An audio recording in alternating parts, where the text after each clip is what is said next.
Secara medis, menelan air mani memang mempunyai manfaat. Tapi secara Islam, harus diperhatikan dulu apakah air mani mengandung najis atau suci. Beberapa ulama berpendapat, umat harus mengetahui hukum menelan air mani. Imam Malik, Abu Hanifah, Sauri dan Auza'i dalam kitab Syarh Fathul Qadir mengatakan bahwa sperma hukumannya najis. Maka apabila sperma mengenai anggota tubuh atau pakaian, maka wajib disucikan. Abu Hanifah mengatakan, jika sperma kering, maka membersihkannya cukup dengan digosok atau dikerik. Sementara ulama lain, Imam Malik dan Auza'i, mengatakan bahwa cara mensucikan benda yang terkena sperma dengan cara mencucinya. Pendapat tersebut berlandaskan pada hadis Aisyah, yakni, aku mengerik mani dari pakaian Rasulullah Shallallahu Alaihi Wasallam jika ia kering dan mencucinya. Membasuhnya, jika ia basah, hair darukutani.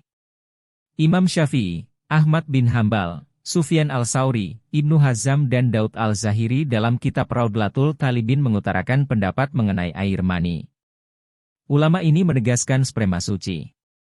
Pendapat itu berpegangan pada hadis riwayat Al-Aswad bin Yazid dari Aisyah. Aku mengerik mani dari pakaian Rasulullah Shallallahu Alaihi Wasallam, kemudian ia salat dengan pakaian itu. Hadis ini menjelaskan bahasa Aisyah mengerik sperma dari pakaian Rasulullah, kemudian Rasulullah salat menggunakan pakaian tersebut. Artinya, ia menunjukkan sperma tidak najis. Jika sperma najis, maka cara mensucikan tidak dengan menggosok, namun dicuci. Pendapat kelompok ulama ini membantah pendapat kelompok ulama sebelumnya. Air mani itu hukumnya seperti dahak atau lendir. Cukup bagi kamu mengelapnya dengan kain, Hair Baihaqi.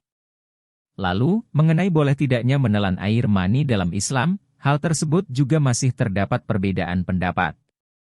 Menurut pendapat sahih dan masyhur, menelan sperma tidaklah halal. Meskipun secara materi sperma dihukumi suci, namun tak boleh serta-merta menelan karena dianggap menjijikkan. Imam Nawawi dalam kitab Al-Majmu menjelaskan bahwa yang sahih dan masyhur mengenai menelan air mani adalah tidak halal. Namun sisi lain ada yang berpendapat diperbolehkan. Syekh Abi Zaid berpendapat menelan air mani diperbolehkan karena sperma suci dan tidak membahayakan.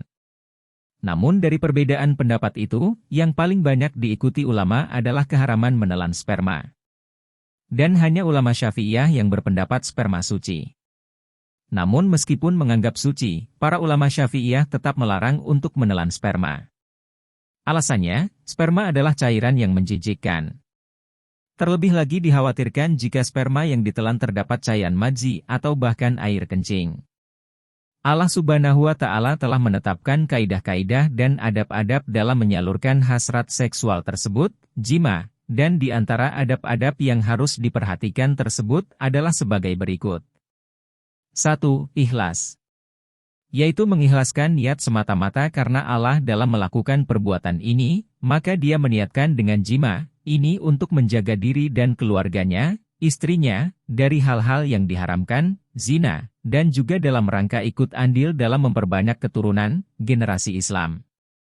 2. Cumburayu dan pemanasan. Ibnu Qudamah rahimahullah mengatakan, dianjurkan, disunahkan, agar seorang suami mencumbu istrinya sebelum melakukan jima, supaya bangkit syahwat istrinya, dan dia mendapatkan kenikmatan seperti yang dirasakan suaminya. 3. Membaca doa. Doa yang diajarkan oleh Rasulullah Shallallahu Alaihi Wasallam sebelum jima, adalah sebagai berikut.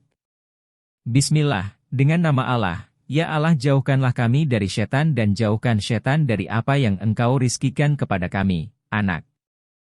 4. Gaulilah di tempat yang ditentukan. Adab berhubungan suami istri sesuai sunnah selanjutnya adalah gaulilah istri pada tempat yang ditentukan yaitu farji, kemaluan vaginanya, dan diperbolehkan menggaulinya dari arah mana saja yang penting di kemaluannya. 5. Jangan disebarkan apa yang terjadi antara kalian berdua di ranjang. 6. Dianjurkan untuk wudu apabila ingin mengulangi jima. Abu Sa'idi Al-Hudri radhiyallahu anhu berkata, Rasulullah Shallallahu Alaihi Wasallam bersabda, apabila salah seorang di antara kalian menggauli istrinya, jima, lalu dia ingin mengulanginya maka berwudulah, Muslim. 7. Wajib mandi junub setelahnya. Maka kapan saja terjadi pertemuan antara dua kemaluan, walaupun tidak keluar mani, atau keluar mani maka wajib untuk mandi junub. 8. Hindari dia ketika sedang haid. Adab berhubungan suami istri sesuai sunnah selanjutnya adalah tidak diperbolehkan menggauli istri ketika dia sedang haid. 9. Perhatikan kondisi kejiwaan pasangan Anda. Lihatlah kondisi dan kejiwaan pasangan Anda, mungkin saja dia lagi kurang berminat untuk berhubungan intim karena sakit, capek atau yang lainnya. 10. Lihatlah kondisi fisik pasangan.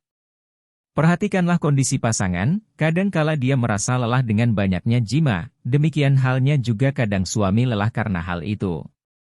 Maka wajib bagi masing-masing pasangan untuk memahami dan memperhatikan hal ini dan bersikaplah qanaah.